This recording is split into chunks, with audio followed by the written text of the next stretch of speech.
All right. SCP-999. Object Class Safe. Special Containment Procedures. SCP-999 is allowed to freely roam the facility should it desire to, but otherwise must stay in its pen either between 8 p.m. to 9 p.m. for sleeping or during emergency lockdowns for its own safety. Subject is not allowed outside of its pen at night or off facility grounds at any time. Pen is to be kept clean and food replaced twice daily. All personnel are allowed inside SCP 999's holding area, but only if they are not assigned to other tasks at the time or if they are on break. Ooh. Subject is to be played with when bored and spoken to in a calm, non threatening tone. Description: SCP 999 appears to be a large, amorphous, gelatinous mass of translucent orange slime, weighing about 54 kilograms or 120 pounds, with a consistency similar to that of peanut butter.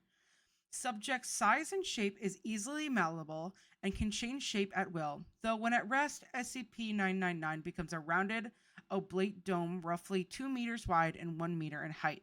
The surface of SCP 999 consists of a thin, transparent membrane similar to that of an animal cell, roughly zero point 0.5 centimeters thick, and is highly elastic, allowing SCP 999 to flatten portions of its body up to 2 centimeters thin. This surface is also hydrophobic, although SCP 999 can willfully absorb liquids. See Addendum SCP 999 A. The rest of SCP-999's body is filled with a viscous orange substance of unknown chemical makeup, though it is capable of digesting organic materials with ease. Subject's temperament is best described as playful and dog-like. When approached, SCP-999 will often react with overwhelming elation, slithering over to the nearest person and leaping upon them, hugging them with a pair of pseudopods while nuzzling the person's face with a third pseudopod, all the while emitting high-pitched gurgling and cooing noises. The surface of SCP-999 emits a pleasing odor that differs with whomever it interacts with. Recorded scents include chocolate, fresh laundry, bacon, roses, and Play-Doh.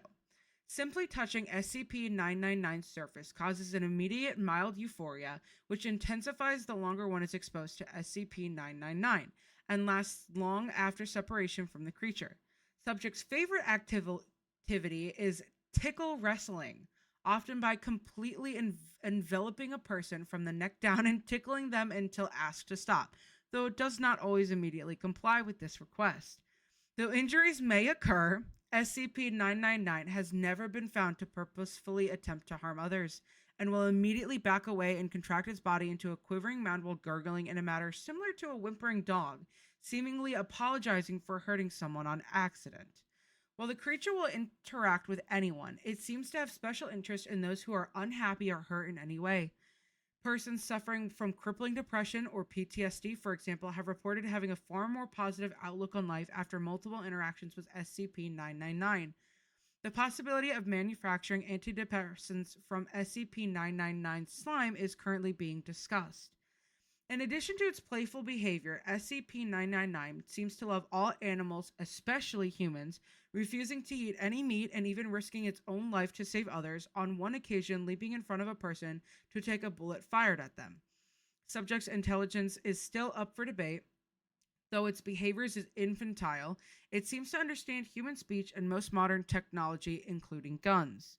SCP-999's diet consists entirely of candy and sweets, with M&M and Necco wafers being its favorite. Its eating methods are similar to those of an amoeba. Addendum SCP-999-A. Reminder to all staff, SCP-999 is not to consume caffeinated soft drinks of any kind.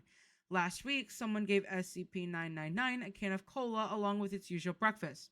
Not only was it literally bouncing off the walls for half an hour, the carbonation made SCP-999 visibly queasy afterward and refused to move or eat the rest of the day. SCP-999 has thankfully recovered since, but the staff member in question has been reprimanded. Dr. Redacted. Addendum SCP-999-B. The following is a report from an experiment in which SCP-682 is exposed to SCP-999 and hopes that it will curb the creature's omnicidal rage. SCP-999 is released into SCP-682's containment area. SCP-999 immediately slithers towards SCP-682. 999, elated gurgles. 682, unintelligible groans, growling. What is that? SCP-999 moves in front of SCP-682, jumping up and down in a dog-like manner while calling out in a high-pitched squealing noise. 682. Ugh, disgusting. SCP-682 immediately steps on SCP-999, completely flattening SCP-999. Observers were about to abort the experiment when SCP-682 started talking again. 682. What is this? I feel good? SCP-999 can be seen crawling up from between SCP-682's toes, up along its side and around its neck, where it clings on and begins nuzzling with its pseudopod. A wide grin slowly spreads across SCP-682's face. 682, deep chuckle. Feels so happy. Happy, happy, happy. SCP-682 repeats the word happy for several minutes, laughing occasionally before escalating into nonstop laughter. As laughter continues, SCP-682 rolls on its back, slamming its tail upon the floor with dangerous force. 682 bellowing laughter. Stop. No tickling. Continues laughing. SCP-682 and SCP-999 continue the tickle fight until SCP-682 finally wears down and appears to fall asleep with what would appear to be a smile on its face. After 15 minutes with no activity, 2 D-Class personnel enter the room to retrieve SCP-999. When SCP-999 is removed, SCP-682 immediately wakes up and unleashed an unidentifiable wave of energy from its body, all the while laughing maniacally. All persons within the wave's range collapse into crippling fits of laughter, allowing SCP-682 to escape and slaughter all in its path. Meanwhile, SCP-999 quickly rescues as many persons as it can, taking them to a safe place to recover from SCP-682's laughter wave while agents suppress and recontain SCP-682. Despite the tragedy that SCP-682 had brought upon the facility, SCP-999 has not shown any fear towards the creature and in fact has gestured suggesting it wants to play with SCP-682 again. SCP-682, however, has stated that feculent little unintelligible can data expunged and die. Memo from Dr. Redacted. Well, the test was unsuccessful and ended in tragedy. That had to be the funniest thing I've ever seen. I never thought I'd see the day when I would regard SCP-682 as cute.